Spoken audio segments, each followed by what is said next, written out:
What's going on, Muscle Monsters? Alain Gonzalez here, and in this video we're going to go over how to bulk up without getting fat in the process.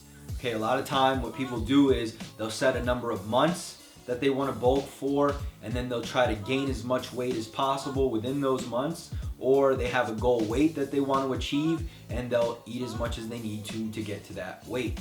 All right, the big problem with this is that we end up accumulating too much fat relative to the amount of muscle that we can actually build, right? So we're gaining weight too quickly because we assume that the more weight we gain, the more muscle we build, but that's just not the case. There's a finite amount of muscle that we can build. All right, and this changes depending on how long you've been training. So say for example, you're a newbie who's just gonna start going to the gym, right? Over the course of the year, you can expect to gain about 25 pounds of muscle, right? On average, that's about 2 pounds of muscle per month. However, it's a continuum. You're gonna be able to build more muscle in the first 3 to 6 months than you will in the last 6 months. So it's not like on your first month or in your first month you'll be able to gain 2 pounds of muscle. You'll be able to gain more, but then that kind of just drops off slowly over time. And so if you can gain, for example, 2 pounds of muscle per month, then it doesn't make sense for you to gain 10 pounds per month, right? Because the majority of that is going to be fat. Now here's something you have to understand.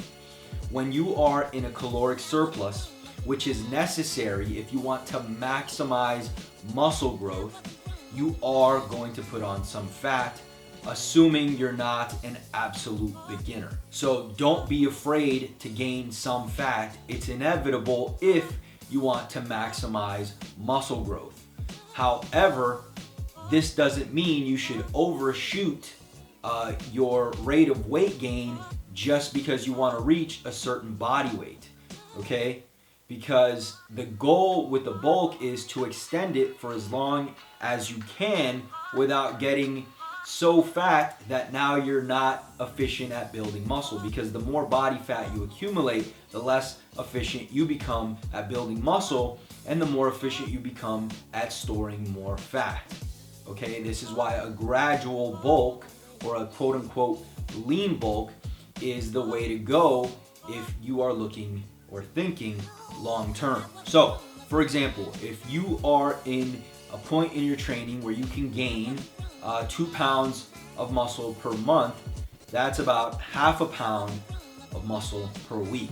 Now, this doesn't mean that your goal should be to gain half a pound per week, because remember, some of your gains will be fat. So if you're only gaining half a pound per week, then you're not actually gaining half a pound of muscle per week. In the beginning, I might say, instead of gaining half a pound per week, gain a whole pound per week. And what this is going to do is it's going to ensure that you are getting the maximum amount of muscle mass from your bulk. And so as you progress, the rate of weight gain has to slow down or decrease. Okay, so in your second year, you might be able to gain, I don't know, half of the amount that you gained in your first year. Okay, so this means that you probably want to shoot for half of the weight gain that you were shooting for in the first year. Okay, so if you were going for 1 pound per week in your first 6 months, for example, well then in the next 6 months, you might want to decrease that a bit, right? Maybe 3/4 of a pound per week. When you're at a point where you're a more advanced trainee and muscle growth really slows down, say you can only gain about 1/4 of a pound per week, then aiming to gain a half a pound would be ideal if you want to ensure that you are maximizing your muscle building potential. If you gain weight too quickly, what ultimately ends up happening is you gain X amount of muscle, which is not a lot, right? And then you gain X amount of fat, which is a lot. And so you have to cut for a longer period of time. The longer time or the longer amount of time that you spend cutting, right? That's taking away from the time where you can spend building. When you look at your progress over the course of 5 years, right? You're spending these short bursts bulking and then these long cuts, right? Because you don't want to lose your added muscle mass, so you have to do slow cuts. You've spent far less time bulking and far more time cutting. Or you've spent the same amount of time bulking as you have cutting. Ideally, you want to spend more time in a mass phase and less time in a cutting phase. And the way this is going to happen is if the rate of weight gain is not so much higher than the rate of muscle growth that is possible for you. Now, I am going to link an article down below that's going to give you a graph. Okay, that graph, or that table rather, is going to show you what you can expect to gain in terms of muscle mass. What I would recommend is that when you are in a lean mass phase, you aim to gain slightly more than what this graph shows is possible for muscle growth. Okay, because again, 100% of the weight that you gain is not going to be muscle mass.